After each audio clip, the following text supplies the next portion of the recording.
बोला खामर जी। लेकिन हमारे यहाँ क्या कारण है कि बरस हो गए वोट देते देते फिर भी परवन नदी का पानी हमारे खेतों तक नहीं आया, क्योंकि हमारे नेता कमजोर थे। हमारे नेताओं ने तो केवल घर भरने का काम किया, राजनीति को पैसा कमाने का धंधा बना लिया। उन्होंने अपने परिवार के बारे में सोचा, तुम्हारे बारे में उन्होंने कभी बात नहीं की, तुम्हारे बारे में कभी नहीं सोचा। आज वोट मांगने आ रहे हैं। कल वसुंधरा जी वोट मांग रही थी छबरा में, अंता में, मांगरोल में। वसुंधरा जी राजस्थान की 2 बार की मुख्यमंत्री रही है और हम लोगों ने उनको तब 5 बार सांसद भी बनाया है, 5 बार उनके बेटे को सांसद बनाया है। क्या राजस्थान की मुख्यमंत्री अगर चाहती कि हमारे सूखे प्यासे खेतों में पानी पहुंच जाए तो क्या पानी नहीं पहुंचता? लेकिन उनका मन नहीं था, उनका विल पावर नहीं था। और वो प्रमोद भाया तुम्हारे खेतों में पानी तो नहीं पहुंचा पाया, लेकिन तुमको बदनाम इतना कर दिया, अंता में जितने भी लोग हैं उनको बदनाम इतना कर दिया। आज तुम्हें पूरे राजस्थान नहीं पूरे देश में लोग हीन भावना से देखते हैं, गंदी नजर से देखते हैं कि वो अंता के लोग कैसे लोग हैं जो उस चोर मंत्री को, भ्रष्ट मंत्री को वोट देकर चुनाव जिताते हैं। मैं आपसे पूछना चाहता हूं, क्या कोई चोर चोरी करता हो तो अपन चोर का साथ देने वाले को भी चोर नहीं कहते क्या? कोई अगर चोरी कर रहा, कोई मोटरसाइकिल चोरी कर रहा है तो उसका साथ देने वालों को भी चोर कहते हैं। कोई भ्रष्टाचार करता है, हमारे हम लोग कई बार कहते हैं कि थानों में भ्रष्टाचार होता है, तहसील में भ्रष्टाचार होता है, थाने तहसील में चोर बैठे हैं, तो फिर प्रमोद भाया से बड़ा चोर तो इस राजस्थान में कोई नहीं है। फिर उस प्रमोद चंद भाया को तुम वोट दोगे तो तुम भी चोर हुए कि नहीं हुए? प्रमोद भाया को, चोर को वोट देने वाला भी चोर।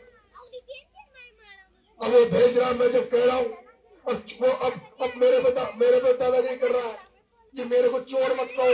अरे तेरे को मोदी चोर कह गया, भरत सिंह जी कुंदरपुर चोर कह गए, और यही तो समय है जब जनता के सामने कहूंगा। अब लोगों को कह रहा है कि उसके पास जाओ, रोको। मैं आपसे निवेदन कर रहा हूं, मैं आपका बेटा जैसे साधारण परिवार में, किसान के परिवार में, घर में पैदा हुआ हूं। मैंने भी खेती बाड़ी करी है, इसलिए मुझे पता है। मुझे एमएलए बना दो, मैं तो कल 2.5 साल के लिए तो वोट मांग रहा हूं। तुमने तो इनको परसों तक बनाया, मेरे को तो 2.5 साल के लिए बना दो, तुमको ऐसा बता दूंगा कि एमएलए ऐसा होता है।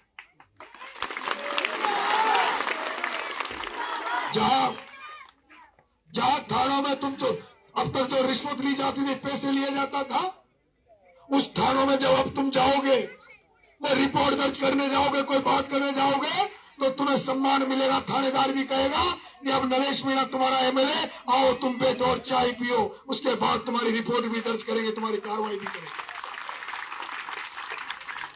अगर मैं एमएलए बन गया तो 14 तारीख को रिजल्ट आएगा। 14 तारीख को रिजल्ट आएगा। अगर 14 तारीख को नरेश मीणा एमएलए बन गया, आचार संहिता खत्म होते ही आज तो नंगे पैर गाड़ी में बैठ के आया हूं, फिर उसके बाद नंगे पैर पैदल प्रत्येक अंता के गांव में जाऊंगा और आपके बीच में ऐसे किसी पटेल के घर, किसी सरपंच साहब भी बैठे, किसी सरपंच के घर, किसी बड़े आदमी के घर नहीं बैठूंगा, तुम्हारे बीच में बैठूंगा, गांव के बीच में आकर बैठूंगा। गांव के बीच में आकर बैठूंगा और मेरी माता बहनों, मेरे किसान भाइयों, और तुम्हारे बीच में खाट पे बैठ के बोलूंगा, बताओ गांव वालों तुम्हारी समस्या क्या क्या है। समस्याओं को लिखूंगा, अंता के गांव जाके समस्याओं को लिखूंगा और उसके बाद 50,000 आदमी लेके कलेक्टर के दरवाजे में, कलेक्ट्री में बैठ जाऊंगा। और जब तक नहीं उठूंगा, जब तक ये नहर, जो परवन की नहर है, इसको जैसे अभी तो चल रही थी, जैसे वो लोकल ट्रेन चल रही थी कोटा सुकूना, फट,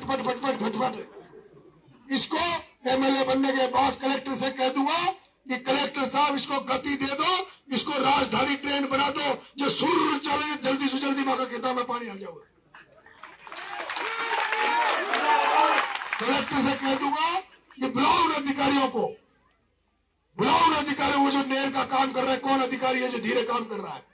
और उसके अलावा मेरे किसान भाइयों, जो तुम्हारी बरसात की फसलें चौपट हो गई, ये नरेश मीणा ही है जिसने 2023 में भी जब फसल बीमा का पैसा अटका पड़ा था तो किसान किसानों को लेके, हजारों किसानों को लेके, ट्रैक्टर को लेके कलेक्ट्री में ट्रैक्टर घुसा दिया था।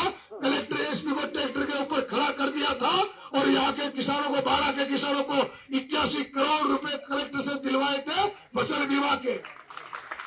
और अगर इस बार एमएलए बन गया तो सबसे पहला काम जो करूंगा वो ये करूंगा कि सबसे पहले फसल बीमा का पैसा तुम्हें दिया जाए, एक एक किसान को फसल बीमा का पैसा दिया जाए। वो वसुंधरा भाई आओ छे वोट मांगवा, वहां सुधी खींचो पटेल थाई खूब सारा वोट दे दिया, फिर माँ को खाद को कटो 1800 2000 में क्यों मिल रही हो भाई? थाई बार बार वोट देता हो गया, फिर भाई खाद को कटो अटैचमेंट के साथ क्यों मिले छे? लाइन में लगनी पड़ेगा, दो कट्टे वो सोसाइटी में मुख्य जो कालंता में जब वो भीड़ लाग रही जी, मैंने भीड़ का जाए भाई साहब खाद ले आया चार, फिर भी 2-2 कट्टा दे रहे थे, सुबह से शाम तक खड़ा रहा चा और 2 कट्टा दे चे। ये भाया काम मर गया, जब ये वसुंधरा खाम मर गई, वोट ले तो हजार से चीजें यहाँ को बात कोई राज छे, आप लोग राज भी तो बढ़ाओ है जे आप लोग काम ही न करो वहां को वोट को कहीं काम यहाँ के लिए तो 12 गाँव को 12 बोर्ड लगा दियो। अब जाना वहां को काम न करो, जहाँ को मैंने खूब वोट दे लिया, अब जहाँ को मैंने वोट दे लिया वो बताओ अब तो मैं नया को वोट देगा भाई। और जब मुंह भी काम न करूँ ना ताको 2.5 साल बाद में, तो आज तो मारे माला फिर स्वागत कर रहे थे। अगर मुंह था अधिकार दे रहे छू 2.5 साल में, अगर मुंह था अपेक्षा में खड़ो न उतरू तो मैं वोट मत दीजो, मैं माला मत जो मारे लिए बढ़िया चप्पल रखा जो, मारा चप्पल दीजो गाल पर, वो मारा चप्पल दीजो। अगर मैं दोबारा बिना काम करे काम न करूं ढंग गांव में आ जाओ ना तो पानी पिलावो दूर, रोटी खिलावो दूर और बढ़िया रसका दीजो। और दापतानी रसकाती ना, दापतानी भायार भाभी इनका देती ना तो मेर भी आ जाती, खाद की लाइन में लगनी पड़ती। पर वो तो जाने चाहिए, पर वो तो भाई और वसुंधरा तो जाने चाहिए, भाई तो शो कलाकार छे, भाई तो शो कलाकार छे, वही याद छे जब वोट आऊंगा ना, जब वोट आता है नुक्ती पूरी खुआ दी मुझे तो भूल जाओगा सब बात नहीं। हाँ सही तो करोगे ना, तो बात ना हट जो मानो, हमारा बात ना हट जो 2028 की, तो 2028 का चुनाव आओगा ना, अब छोरो बूढ़ो हो जा रही हो को पर ब्याह न कर रही हो, कहा न कर रही हो तो भाई 2028 में जिसे चुनाव आओगा वो क्या 5 महीना पहले यश भाया को ब्याह करेगा और मांडो दे देगा, अंतागानी गुलाब जामुन खवा देगा सारान को और फिर वोट दे देगा। पर भाया को कहा याद कर बीच में चुनाव हो जाओगे, नयो लाडो नरेश बन रहा जाओ।